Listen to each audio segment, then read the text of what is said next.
আজকে মানে একটা বড় বোঝা ঘাট থেকে নেমেছে মনে হচ্ছে। ব্লু টিভি ভেঙে দিয়েছে আমাদের। তো লম্বা রাস্তা, প্রথমে দাঁড়িয়ে মনে হয় আদৌ কি কোনোদিন শেষ হবে এটা। আমি খুব ইমোশন হয়ে যাচ্ছি। ব্যাংকের কিন্তু টার্মস অ্যান্ড কন্ডিশনসে লেখা আছে 3টে ইএমআই যদি মিস হয়, ডিফল্টার হয়ে যায়, তাহলে সে আর bank has all the rights to sell that flat. Hello বন্ধুরা, সুপ্রভাত, সকলকে স্বাগত জানাচ্ছি আজকে একটা নতুন ব্লগে। সকালের দিকে আজকে ওয়েদারটা কিন্তু অসাধারণ। গতকাল রাত থেকে এত সুন্দর হাওয়া দিচ্ছে না, মানে মন মেজাজটাই পুরো ফুরফুরে হয়ে যায়। আর সকালে এখন কোথায় যাচ্ছি, এটা আমার খুব প্রিয় একটা কাজ। মার তো গাছের খুব শখ আছে, আর মাঝে মাঝে মা গাছের জন্য যায় হচ্ছে গালিব স্ট্রিট। তো গালিব স্ট্রিটে এখন সকালে আমরা যাব। আপনাদের মধ্যে কিন্তু অনেকেই আমাদের ব্লগ দেখেন, কিন্তু আমি ইউটিউবে যে অ্যানালিটিক্স হয় সেটা দেখছিলাম, প্রচুর জন কিন্তু ব্লগটা দেখেন চ্যানেলটাকে সাবস্ক্রাইব না করে।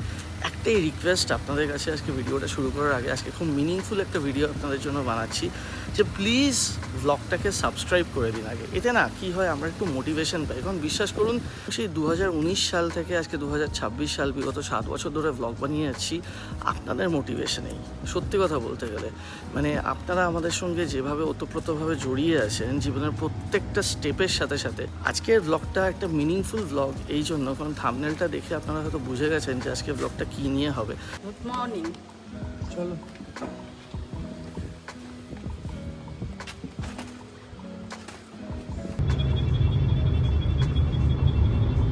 সকালে এসে গেছি গালিব স্ট্রিট।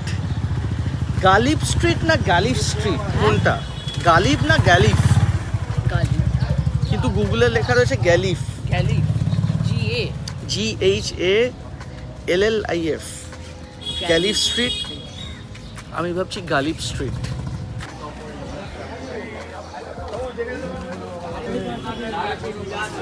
আচ্ছা মা, একটা ব্যাপার বলো, এখানে আসে তো গাছ দেখতে পারি না, সেটা দেখেই মনটা দামটাও কি রিজনেবল? হ্যাঁ, দাম ঠিক, এখানে অনেক দরদাম করে গাছ কেনা যায়। আর আমার সবচেয়ে ভালো লাগে যে এত গাছ আমি দেখতে পারি, কেনার থেকেও বেশি দেখতে যে পাচ্ছি। ছোট পাতা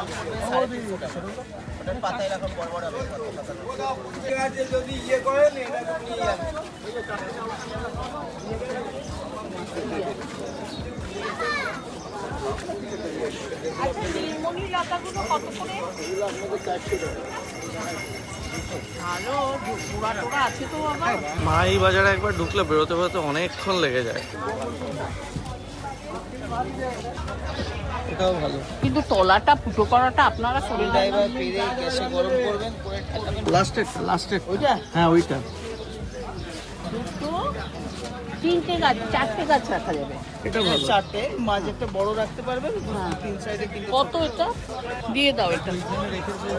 হ্যাঁ, আর দেখো এই স্ট্যান্ডটা তো অনেকগুলো গাছ রাখার। এটা ফাইনালি আমরা এখানে যে স্ট্যান্ডটা আছে ওটা নিচ্ছি, আর এর সাথে সামনে অনেকগুলো হ্যাঙ্গিং গাছ আছে ওটা নিচ্ছি। এবার সবটাই ডিপেন্ড করছে ব্লু এর ওপর। ব্লু যদি এসে ফেলে দেয় তাহলে গেল, সোজা গাড়িতে উঠিয়ে নেবো এগুলো। এবার মা গেছে বোগানভিলার দোকানে। গালি স্ট্রিটের পর্ব শেষ, এবার বাড়ি ফিরবো। অনেক কিছু কিনেছে মা। গুড মর্নিং ব্লু, কেমন হাওয়া দিচ্ছে? তুমি এখন কোথায় যাবে বলো? ওইদিকে বাজার করতে যাবে বলো? না, আমার দিকে তাকিয়ে বলো।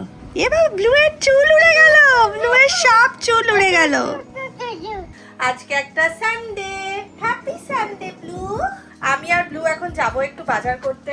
মা আর রাহুল বেরিয়েছে মার গাছের কিছু জিনিসপত্র কিনতে। প্রচন্ড হাওয়া। চলো, এখন কি এরোপ্লেন যাচ্ছে? টাটা করছো?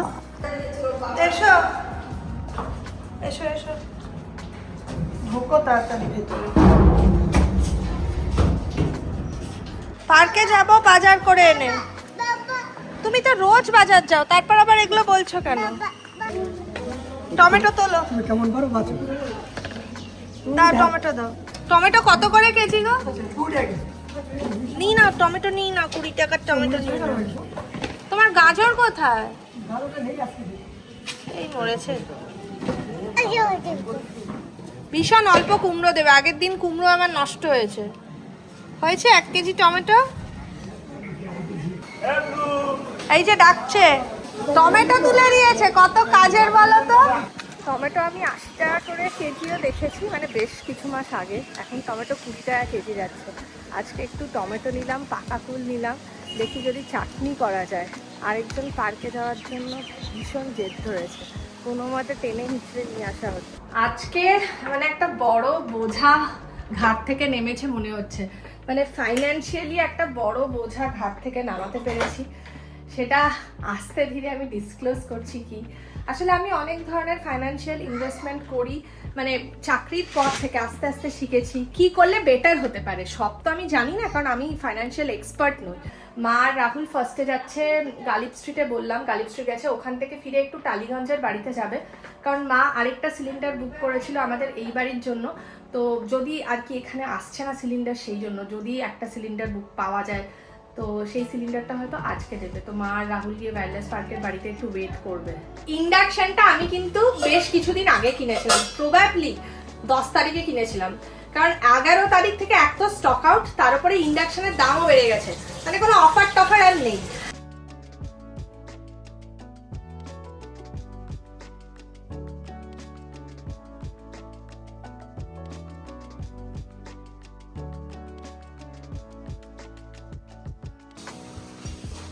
ব্লু, চলো জামা ছাড়তে হবে। লেগেছে? মাথায় লেগেছে? তুমি কি করে পড়ে গেলে? বাবা বাবা ফেলেনি, নিজেই পড়ে গেছো। এই এলাম মাঝে মুড়াবিনিয়া ফ্ল্যাটে গেছিলাম, ওই ফ্ল্যাটে গ্যাস বুক করা হয়েছিল, গ্যাসের ডিএসি নাম্বার এসছে, ওই ফ্ল্যাটে গ্যাস এসছে। আজকে কাজগুলো সব নামাবো এখন, গালিব স্ট্রিট থেকেই নিয়ে এলাম। এই জিনিসটা কিন্তু আমার বেশ ভালো লেগেছে, চরম হাওয়া দিচ্ছে আজকে, চরম হাওয়া। এই এলপিজি সংকটে আপনাদের কাদের কি অবস্থা, আপনারা কীভাবে এই সমস্যাটার সম্মুখীন হচ্ছেন ওরা জানাবেন। আমি বুঝতে পারলাম আপনি লিফটে কেন উঠলেন না? আরে না, লিফট হয়ে আটকে গেছে। আমি আটকে গেছে? হ্যাঁ, ও তেমন এখান থেকে নিয়ে নেবো। এবার রাখবো। বাবা এসেছে, বাবাকে কোলে নেয়। আমি তো এসে কোলে নিয়েছি মোনা। ব্লু টিভি ভেঙে দিয়েছে আমাদের। ব্যাপারটা কি হয়েছে, গেছিলাম আমরা শান্তিনিকেতনে, বাচ্চাদের ওই একতারা হয়, সেই একতারা ওকে হয়তো দিয়েছে কেউ, সেই একতারা হাতে নিয়ে দূর থেকে দৌড়ে এসে স্ক্রিনের মধ্যে সোজা মেরেছে, ব্যাস গেছে। চরম ঝামেলা হয়েছে সেই বাড়িতে। সবকটা কি ঝুলিয়েই রাখতে হবে? দু একটা ডাইরেক্ট রাখলেও হয়। সবাই উপরে একটা রাখা যায়। কেন এখানে রাখতে? বাড়িতে আজকে অনেকদিন পরে ভালো মেনু। ব্লুও টার্গেট সেট করছে। কোনটা আগে ফেলবে? আমরা ধরে মারবো, মার লাগাবে। হ্যাঁ, মারতে পারে? ঘেটি ধরে নিয়ে যেতে পারে বাবা। মা কিরম করে মেরেছে তোমার একটু দেখাও তো। দাঁত খেচাচ্ছ কেন এইভাবে ব্লু? জারবেড়াগুলো দেখ, রংগুলো, জারবেড়ার রংগুলো দেখ।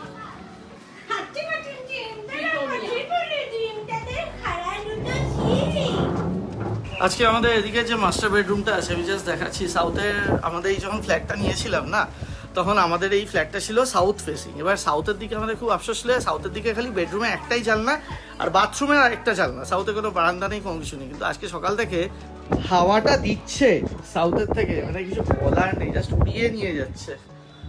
ও দারুণ। আর এই হাওয়াটা পুরো সামনের ঘর অবধি যায়। আজকে সত্যি কথা একটা ফিলিং অফ অ্যাকমপ্লিশমেন্ট আসছে, আর মনে হচ্ছে না বুক থেকে একটা পাথর সরে গেল।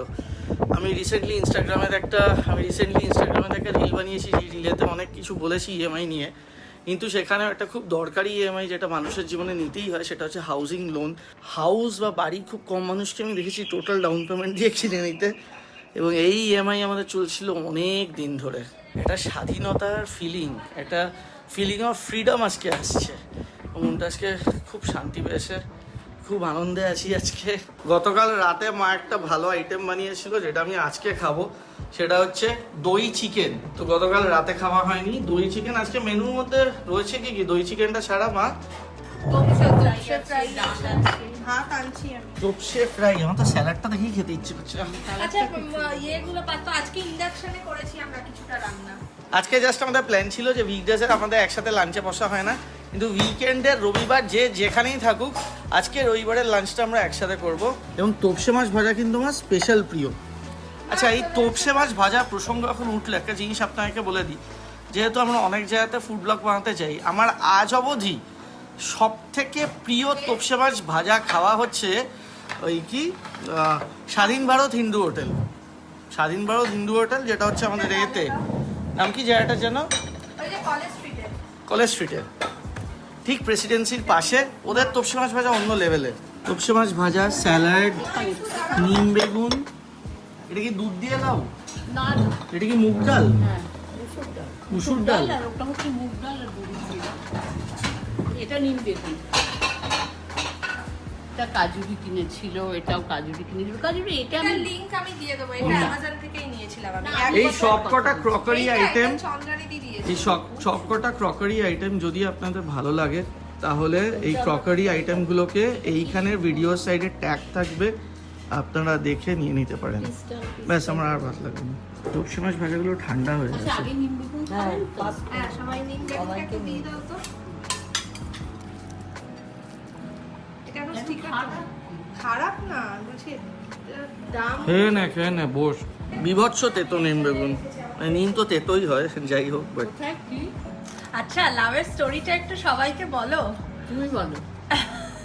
সকালবেলা ও বললো যে আমরা গালিব স্ট্রিট যাচ্ছি। ঠিক আছে, উঠে বেরিয়েছি, দেখি আমার মা সোফায় বসে আছে। মা বলছে তো মা জানিস রান্না করেছে ভোর 3টের সময় উঠে। বলছি ভোর 3টের সময় উঠে কি করেছে? বলছে লাউ বানিয়েছে। লাউ আসলে যে দিদিটা আমাদের বাড়িতে রান্না করে তার রান্না করা লাউ মায়ের পছন্দ হয় না, তাই না। আর মা নিরামিষ তরকারি খুব ভালো বানায়, যে কোনো নিরামিষ তরকারি। মা তো এমনি রান্না ভালো করে। বলছে ভোর 3টের সময় ওঠে, মানে মোটামুটি 3টে সাড়ে 3টের সময় ওঠে লাউ আর নিম বেগুন বানিয়েছে। আসলে আমি জানি যে নিম বেগুনটা সবিতা সেরকম করে ভাজতে পারবে না। হ্যাঁ, লাউটাও না ও প্রেশার টেশারে দিয়ে দেবে। লাউ সেদ্ধ তো আমার একটু বাতিক আছে। ডাল খাওয়া হচ্ছে তোপসে মাছ ভাজার জন্যই। হ্যাঁ, ডালটা বানিয়েছি তো আমরা ইন্ডাকশনে আজকে। হুম মা এসছে, আসলে কালকে ব্লু এর ফাংশন আছে। আমাদের ফাংশন আছে, বিশাল অ্যানুয়াল উত্তেজনার ডে ব্যাপার। ফাংশন। আমাদের একটা গ্রুপ আছে গ্রুপ WhatsApp। আছে, আমার বাপের বাড়ির সবাই তাতে আছে। রকন ফ্যামিলি গ্রুপটা থেকে আমাকে অনেকদিন আগেই বার করে দেওয়া হয়েছে। কেউ অ্যাড করেনি তোকে এখনো, তুই বেরিয়ে নিজে গেছিস। এই দিনটা মেমোরেবল রাহুল বলছে, তার কারণ হচ্ছে মানুষকে তো স্ট্রাগলের মধ্যে দিয়ে যেতেই হয়। আমরাও জীবনে অনেক স্ট্রাগল করেছি, রাহুলদেরও করতে দেখেছি। অনেক স্ট্রাগল করে আর বনের থেকে ওরা একটা অ্যাচিভমেন্ট বলা যায় যে ওরা যা করেছে সেটা ওদের অ্যাচিভমেন্ট। তো লম্বা রাস্তা, প্রথমে দাঁড়িয়ে মনে হয় আদৌ কি কোনোদিন শেষ হবে এটা, বাট শেষ হয়েছে। আচ্ছা, এটা একটা জিনিস, সেটা হচ্ছে আমি জাস্ট একদিন ফেসবুক স্ক্রোল করতে করতে দেখেছিলাম, এটা আমাদের রেয়াজির জন্য নিয়েছিলাম এটা আছে কি? অনলাইনে একটা কোনো ওয়েবসাইটের থেকে, আজকে এসছে ব্লু ডট মারফত। আসলে ব্যাপারটা কি হয়, মানুষজন আসে রিয়াজিতে খায়, কিন্তু আমরা সবসময় তাদের থেকে গুগল রিভিউ আর ফিডব্যাকটা জানতে চাই। অনেকেই বাইরে গিয়ে ডেফিনেটলি আমাদেরকে ফিডব্যাক দেন, যার জন্য আজ অব্দি আমাদের রিয়াজির যে গুগল মাই বিজনেস পেজ, ওখানে 450-র ওপরটা রিভিউ আছে এবং বাই গডস গ্রেস রেটিং 4.3 মতন আছে। এবং গোয়িং ফরওয়ার্ড যাতে রিভিউ দেওয়াটা আরও সহজ হয়ে যায়, স্ক্যানার দিয়ে স্ক্যান করলেই যাতে হয়ে যায়, সেই জন্য আমি এই জিনিসটা অর্ডার দিয়েছিলাম। ওয়াও, এটা মেনুর জন্যও তো আমরা করতে পারি। এটা আমি যেই ওয়েবসাইটে অর্ডার দিয়েছিলাম, দেখি দেখি একটু দেখা। কমপ্লিটলি ডিজাইনটা আমার সঙ্গে ওভার কল ডিসাইড করে পুরো জিনিসটা আমাকে পাঠিয়েছে এইভাবে। এটাকে নাইস, ভেরি নাইস, খুব সুন্দর, দারুণ। এটা দারুণ হয়েছে সিরিয়াসলি। আমাকে রাহুল বলছে খুলে দেখ, না সত্যি তো। আচ্ছা দেখি, ভালো একটা জায়গাতে এসে বসে আছি লাঞ্চের পর, আর যেই ব্যাপারটা আপনার সঙ্গে আলোচনা করতে যাবো তার জন্য আমার মনে হলো এটা খুব সুন্দর একটা জায়গা। আর ওকেও বললাম আজকের এই রিমার্কেবল দিনটায় আমাদের জন্য যে ডকুমেন্টটা একসময় অনেকটা বিভীষিকার মতন ছিল, খুব চাপের একটা ডকুমেন্ট ছিল, তুই ওটা নিয়ে আয়। দেখি। ও তো যেটা আমি বলছিলাম ইনস্টাগ্রামে রিল নিয়ে, কিন্তু হাউজিং লোন এমন একটা ব্যাপার না যেই লোনটা বেশিরভাগ মানুষ নিজেদের লাইফ টাইমে কেউ নিয়েই থাকে। এবার হাউজিং লোনেতে আরেকটা সুবিধা হচ্ছে, হাউজিং লোনে অ্যাটলিস্ট টিসির মধ্যে আর ইন্টারেস্ট লোন ইনকাম ট্যাক্সেরও বেনিফিট ওখানেতে পাবেন। মানে এটা ওল্ড ট্যাক্স রেজিমে ছিল, এখন নিউ ট্যাক্স রেজিমে তো অনেকেরই লাগে না। এবার ব্যাপার হচ্ছে 2017 সালে না আমরা এই ফ্ল্যাটটা দেখা শুরু করেছিলাম, 2018-24 ফেব্রুয়ারি এসে আমরা বুক করেছিলাম। ফ্ল্যাটটার তখন দাম ছিল বোধহয় 56, রেজিস্ট্রেশন আলাদা, সব মিলিয়ে 60-62 পড়েছে। বাট রেজিস্ট্রেশনটা আমরা নিজেদের থেকে দিয়েছি, আর বাকি আমরা বোধহয় 16 লাখ টাকা মতো নিজেরা দিয়েছিলাম, আর 40 লাখ টাকা মতো অ্যাপ্রুভ করানো ছিল লোন, বাট পুরোটা আমাদের নেওয়া হয়নি। নেওয়া হয়েছে খুব সম্ভবত 30 লাখ অবধি আমরা নিয়েছিলাম। আচ্ছা, তো বেসিক্যালি ও বলার আগে একটা জিনিস একটু বলে নিই। আমরা যখন লোনটা নিয়েছিলাম আমাদের 40 লাখসের মতো লোন অ্যাপ্রুভ ছিল, আর তার পিরিয়ড আমাদের দেওয়া হয়েছিল 20 ইয়ার্স। যখন আমাদের ইএমআইগুলো শুরু হয়েছিল, মানে একে তো একটা নতুন ফ্ল্যাট নেওয়ার একটা উত্তেজনা ছিল, কিন্তু তখনও এখানে কোনো কিছুই হয়নি। তখন এখানে জাস্ট ফাউন্ডেশন স্টোন, মানে জাস্ট জায়গাটা শুরু হয়েছে, পুরো ফাঁকা ছিল। এখানে এখন বিশাল মানে অনেকগুলো ব্লক হয়ে গেছে, এখন ফেজ 4 অবধি এসে গেছে না? মানে যেই ফ্ল্যাটটা আমরা নিয়েছিলাম হচ্ছে 56 লাখ টাকায়, এখন মোটামুটি আমাদের ডেভেলপ সোসাইটির বাইরেই একটা বড় বোর্ডেতে ওটার অ্যাডভার্টাইজমেন্ট দেয়, 3 BHK ফ্লোর এসকেলেশন রেট মিলিয়ে, সাউথ ফেসিং রেট ফেট সব মিলিয়ে ওটার দাম এখন গিয়ে দাঁড়াচ্ছে 80 মতন, না 80-85 মতো, 80-85 মতো। তো আমি একটা জিনিস এখানে বলছি, প্রথম মাস থেকে যখন ইএমআইটা শুরু হয়েছিল না, তখন মনে হয়েছিল দিল্লি বহুত দূর হে, মানে কবে সব কিছু দেবো, কবে শোধ হবে। আর প্রত্যেক মাসে স্যালারি থেকে একটা ইএমআই গিয়ে মানে তখন ভালো লাগার থেকে বেশি ইরিটেশন হতো। আমি তো বলেছিলাম যে আমরা ইয়াং থাকতে এটা শোধ হবে না এতদিন, বাট তারপর মানে I will ask her to say, ও বলতে পারবে এখানে ভালো করে। 2018-তে আমার আর রাহুলের 6 বছরের চাকরির এক্সপিরিয়েন্স, তখন আর আমাদের কতই বা স্যালারি হতে পারে। যাই হোক, মা আমাদেরকে খুব ইন্সপায়ার করেছিল, খুব এনকারেজ করেছিল। আমরা অ্যাকচুয়ালি ভেবেছিলাম 30 বছরের জন্য লোন নেব, বাট 30 বছর জন্য মা নিতে বারণ করে। মা বলে 40 লাখ টাকা লোন তোমরা নাও, বাট ফর 20 ইয়ার্স তোমরা ঠিক পারবে। আর আমাদের ইএমআইটা তখন দাঁড়ায়, তখন আমার এক্স্যাক্ট মনে নেই, বাট যতটা আমার মনে পড়ছে 8% মতো তখন লোনের ইন্টারেস্ট ছিল 2018-তে আমাদের। আর ইএমআইটা তখন দাঁড়ায় ওই 35,999 কি 36,000 এর কাছাকাছি উপর ছিল। হ্যাঁ, 36,000 এর কাছাকাছি। এবার এর মধ্যে একটা ক্যাচ আছে। বেসিক্যালি আমরা হ্যান্ডওভারটা পেয়েছি কিন্তু 2023 সালে, বাট আমরা লোন দেওয়াটা স্টার্ট করি 2018 সাল, মানে after the booking and after the first sale agreement only. হ্যাঁ, এবার তখন কিন্তু ধাপে ধাপে ফ্ল্যাটটা তৈরি হচ্ছিল, মানে ডে 1 থেকেই আমাকে কিন্তু 40 লাখ টাকা ব্যাংক দেয়নি ডেভেলপকে। যখন ডে 1 ছিল তখন মানে পুরো রাহুল যেটা বললো, তখন বিল্ডিংটাই অত বড় মানে পুরোপুরি কমপ্লিট হয়নি, তখন জাস্ট ইট হয়েছে, একটা ফ্লোর হয়েছে।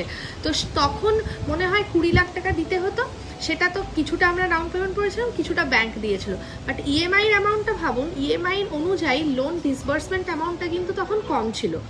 Over the span of time loan আস্তে আস্তে ডিসবার্স হয়, ওয়ারেজ আমাদের ইএমআইটা কিন্তু 2018 থেকেই শুরু হয়ে গেছে।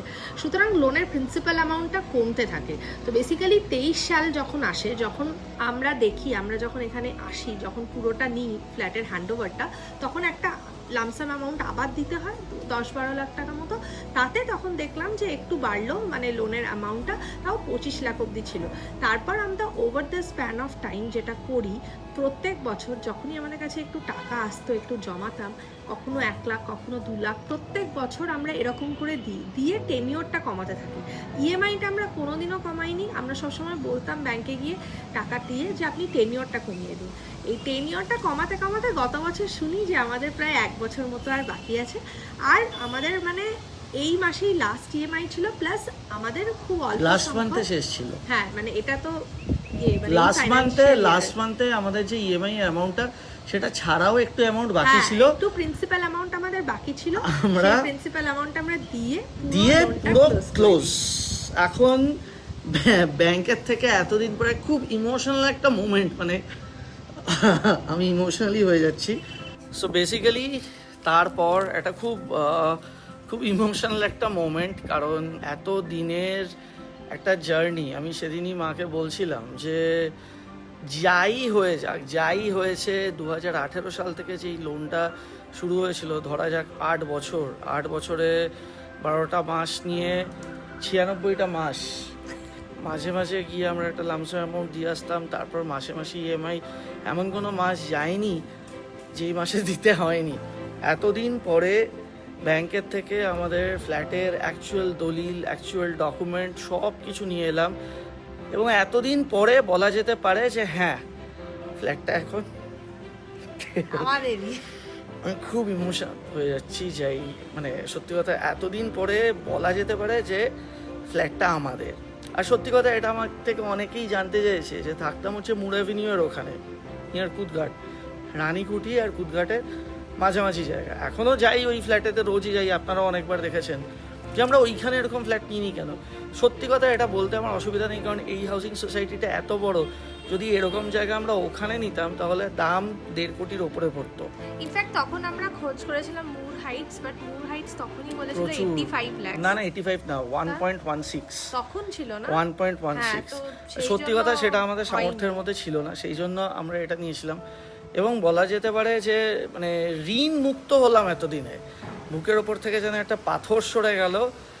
এখন মানে আমাদের যা বয়স, আমরা বাই গডস গ্রেস আমরা এই লোনটা শোধ করতে পারলাম। এবং একটা জিনিসই আমার আজকে খুব মনে হচ্ছে, আজকে যেখানে দাঁড়িয়ে আছি আমরা, এখানে সুন্দর একটা লেক, ওপাশে বাচ্চাদের প্লে গ্রাউন্ড, সবুজে ঢাকা একটা জায়গা। প্রথম দিন যখন বাবার সাথে এসেছিলাম, যখন মামার সাথে এসেছিলাম, তখন এই জায়গাটা পুরো ফাঁকা ছিল, একদম ফাঁকা। তখনও বসে ভেবেছিলাম কবে শেষ হবে জানি না, মানে সামনে জাস্ট পাহাড়ের মতন একটা ব্যাপার, মানে কোন দিন শেষ হবে কোথায়। বাট আপনি বিশ্বাস করুন, লোনটা যেই শেষ হয়েছে না, সেটা আমি সত্যি কথা বলতে পারি, আমরা প্রথম যেদিন ফ্ল্যাটের চাবিটা হাতে পেয়েছিলাম না, তার থেকেও আনন্দটা বেশি। আপনাদের যাদের যাদের হাউজিং লোন চলছে বা যারা যারা অলরেডি হাউজিং লোন শোধ করে দিয়েছেন, ওরা কিন্তু এই জিনিসটার সঙ্গে খুব ভালোভাবে রিলেট করতে পারবেন। যাই হোক, একটা জিনিস আপনাদের সকলকে বলতে চাই, রিসেন্টলি ইএমআই দিয়ে যে জিনিসটা বানিয়েছিলাম, একটা রিল, সেটাতে অনেকেই অনেক কিছু বলেছে। আমি কোনো ফলো করার মতন এক্সাম্পল নই, নিজের লাইফে একটা সময়তে ইএমআইতে আমি পুরো জর্জরিত হয়ে গেছিলাম। ও হচ্ছে এমন একজন পার্সন যে ফাইন্যান্সের দিক দিয়ে খুব ওয়েল সর্টেড, আমি No আজকে EMI, কিছু ইনফরমেশন দিয়েছি। নো ইএমআই, না নাথিং। আমি বলবো অ্যামাজনে কিছু প্রোডাক্ট আছে যেগুলো নো কস্ট ইএমআই তে দেয়, সেগুলো কিন্তু আবার কাজের। ধরুন 3 মাস 6 মাসে আপনি শোধ করে দেবেন নো কস্ট ইএমআই তে, সেগুলো ভালো। মানে কখনো আপনার ওয়াশিং মেশিনটা দরকার, আপনি নো কস্ট ইএমআই তে দিলেন। বাট আমি যে জিনিসটা বলছি, একটা সময়তে একটা ইএমআই এর এতে না, আমার চাকরির during initial days, credit card হচ্ছে এমন একটা জিনিস না, যদি আপনি মেপে খরচ করতে না পারেন তাহলে আপনাকে পুরো ডুবিয়ে দেবে। But at the same time অনেক দরকারেও লাগে ফ্লাইট বুকিংয়ের সময়তে, অনেক কিছুতে। কিন্তু যারা নতুন নতুন চাকরিতে ঢুকছে, যাদের মনে হয় যে ঠিক আছে আমার মাইনে এসছে, আমার মাইনে দিয়ে তো সব কিছু হচ্ছে না, আমি একটা ক্রেডিট কার্ড নিয়ে নিই। কারণ ক্রেডিট কার্ড কোম্পানিগুলো এসব অফিসের বাইরে বসেই থাকে। আমাদের অফিসের বাইরে সিটি ব্যাংক, স্ট্যান্ডার্ড চার্টার্ড বসে থাকতো সারাদিন, ক্রেডিট কার্ড দেওয়ার জন্য ব্যস্ত করে দেবে আপনাকে। ক্রেডিট কার্ড নিয়ে যখন শপিংটা করবেন না, খুব ভালো লাগবে। কিন্তু তারপর আস্তে আস্তে বিলটা যখন জমতে থাকবে না, তারপরেও এরকম ফেস গেছে, ওই যে বিলটা জমছে, বিলটাকেও আপনি ইএমআইতে কনভার্ট করতে পারেন। আর কত ইন্টারেস্ট আর নেয়, কত যে ইন্টারেস্ট নেয় সেটা অনেক সময় তো অনেকে দেখে, অনেক সেটা মিস করে যায়। বাট পুরো ওই জালটা থেকে বেরিয়ে এসেছি আজ প্রায় 5 বছর হয়ে গেল। না রাহুল সবার আগে ক্রেডিট কার্ড ছেড়ে দিয়েছে, আমার আগে। আমি ক্রেডিট কার্ড ছেড়ে দিয়েছি। আমি সত্যি কথা বলতে গেলে there was a time in my life যখন আমার সঙ্গে আমেরিকান এক্সপ্রেস ছিল, স্ট্যান্ডার্ড চার্টার ছিল, সিটি ব্যাংক ছিল। আমি না সত্যি কথা বলতে গেলে, ও জানে আমি এখনও ফ্লাইট বুক করতে গেলে আমি ডেবিট কার্ডে বুক করি। ক্রেডিট কার্ড একটা সময়তে আমার লাইফে এরকম একটা ফেজ ছিল, আমার ক্রেডিট কার্ডে বিল আসতো 40,000, 50,000, 60,000 এরকম করে। আস্তে আস্তে একটা মাসে সবটা শোধ হচ্ছে না, বাকিটা আবার নেক্সট মান্থে যোগ হচ্ছে উইথ ইন্টারেস্ট করে করে না। আজ সত্যি কথা বলতে গেলে এটা আমি আমার মার থেকে শিখেছি, আমি ওর থেকে শিখেছি। আমি পুরো বন্ধ করে দিয়েছি। For the last 5 years I am not using any credit cards. আমি ক্রেডিট কার্ড পুরো শেষই হয়ে গেছে আমার। না ওই ফ্ল্যাটেতে একটা কোনো গোছা আছে, কার্ডের পুরো একটা গোছা আছে। আমার মানি ব্যাগে এখন কার্ড বলতে একটাই কার্ড, অ্যাক্সিস ব্যাংকের আমার ডেবিট কার্ড, দ্যাটস ইট। আমার সাথে অন্য কোনো কার্ড নেই, and I am very happy this way.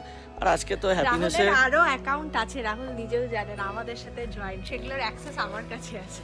আর সব থেকে বড় ব্যাপার, দেখুন আপনাদের আশীর্বাদ আমাদের সঙ্গে ছিল, আমাদের মা বাবার আশীর্বাদ আমাদের সঙ্গে ছিল। কারণ মানুষের জীবনে থাকার জায়গা, বাসস্থান একটা বিশাল ব্যাপার। ইটস মানে অ্যাটলিস্ট আমাদের মতন ফ্যামিলিতে তো এটা অবভিয়াসলি এটা একটা বিশাল ব্যাপার। কিন্তু কিন্তু আজকে যে এসে ফাইনালি লোনটা শোধ করতে পেরেছি, আমি সত্যি কথা খালি মনে পড়ছে আজকে আমার 2018 সাল নিয়ে, যে কবে কি হবে আমি কোনোদিন ভাবিনি কবে শোধ হবে। আমি ভেবেছিলাম আমি টুকটুক টুকটুক করে মাসে মাসে যেটা দিতে হয় হয়তো দিয়েই যেতে হবে আজীবন, কিন্তু ওই যে দিয়ে গেছি না, দিয়ে যেতে যেতে কবে যে এতটা শোধ করে ফেলেছি। জাস্ট লাস্ট মান্থে আমরা জাস্ট লাস্টের টাকাটা দিয়ে দিলাম, মুক্তি, তারপর মুক্তি। এখন মনে হচ্ছে অনেকটা স্বাধীন, না, ঝাড়া হাত বাবাও পা। আমাকে খুব বলতো, বলবো না যে এটা কর, এটা কেন, পারবি, সব পারবি, এটা কিন্তু বাবা খুব বলতো, নো ডাউট। আমাকে সবসময় বলতো, রাহুলকেও বলতো, আমার সাথে তো খুব গল্প হতো, খুব কথা হতো, বাবাও খুব বলতো আর কি, যে পারবি পারবি, কিনে ফেল, পারবি, পেরেছি আমরা। বাট হ্যাঁ, সেই সময় তো ফ্ল্যাটটা নিয়েছিলাম বলে আজকে এটা বলতে পারি যে আমাদের একটা বাসস্থান আছে, মানে উই আর দ্য ওনার্স। আর রিসেন্টলি ব্যাঙ্গালোরেতে যে ইনসিডেন্টটা হয়েছে সেটা আপনারা সকলেই দেখেছেন। ব্যাঙ্গালোরের ইনসিডেন্টটা হচ্ছে, একজন ভদ্রলোকের ফ্ল্যাট কেনা ছিল, ওটার প্রায় এখনকার ভ্যালুয়েশন 1.2 CR। উনি ওই 8-9 বছর ধরে লোন দিচ্ছেন, কোনোভাবে ওনার চাকরি চলে যায় লাস্ট বছর শেষের দিকে। উনি 3টে EMI মিস করেছিলেন, প্রচণ্ড আনফর্চুনেট। আর ব্যাংকের কিন্তু টার্মস অ্যান্ড কন্ডিশনসে লেখা আছে 3টে EMI যদি মিস হয়, ডিফল্টার হয়ে যায়, তাহলে সে, আর bank has all the rights to sell that flat. আর ওটাই হয়েছে, ব্যাংক সেই ফ্ল্যাটটাকে অকশন করে বিক্রি করেছে, পুরো লোন আর ইন্টারেস্টের টাকাটা রিকভার করেছেন, আর ওনাকে দিয়েছেন মোটে 15 লাখ টাকা। মানে যে 8 বছর না 9 বছর ধরে EMI দিয়ে গেল, মানে সে পেল মোটে 15 লাখ টাকা, আর পুরো ফ্ল্যাটও গেল, প্লাস কত টাকার ফ্ল্যাটের জাস্ট ভাবুন, জাস্ট একবার ভাবুন ব্যাপারটা। মানে এটা কিন্তু সত্যি একটা ট্র্যাপ। মানে যতক্ষণ না ব্যাংকের লোন আপনার শোধ হচ্ছে, ফ্ল্যাট কিন্তু আপনার না। সেটা কিন্তু খুব সত্যি কথা। তাই না আজকে এই ব্লগটা আপনাদেরকে কোনোভাবে মোটিভেট করলো কিনা, হেল্প করলো কিনা, মানে জানি না আপনাদের কাছে কোনো মেসেজ পৌঁছেছে কিনা, বাট যদি ব্লগটা দেখে কেউ বিন্দুমাত্র মোটিভেটেড হন বা কাউকে যদি হেল্প করে, তাহলে আমি একটাই রিকোয়েস্ট করবো, চ্যানেলটাকে প্লিজ সাবস্ক্রাইব করে দিন। আজকে আমাদের ব্লগের মাধ্যমে না আমরা আমাদের জীবনে প্রচণ্ড একটা বাস্তব দিক দেখালাম, যেটা নিয়ে আমরা বিগত 8 বছর ধরে লড়ে চলছি বলবো না, বাট 8 বছর ধরে আমাদের জীবনের একটা অংশ ছিল। মানে সব মানুষই তো একটা বয়সে এসে ভাবে যে অল্প বয়সে যা লোন টোন সে নিয়েছিল, একটা বয়সের মধ্যে আস্তে আস্তে আস্তে আস্তে সব বন্ধ করে দেয়, যাতে একটা বয়সের পরে এসে না মুক্তি এসে যায়, মুক্তি ব্যাপারটা। এখন আমরা এটা খুব বুঝতে পারি এই ব্যাপারটা। যাই হোক, সেই জন্যই আরও ইনস্টাগ্রামে রিলটা বানানো ছিল, যারা নতুন করে নিজেদের লাইফটা শুরু করছেন, তারা যেন নিছক লাক্সারি আইটেমসের জন্য লোনটা না নেন, যেটা একান্ত দরকার, যেটা ছাড়া চলবে না, সেটার জন্য লোন নেওয়াটা মিনিংফুল। আর বাকি যদি টাকা পয়সা থাকে তো গাড়ি কেন, প্রাইভেট যেহেতু কিনে নিতে পারে। না, SIP করুন, SIP।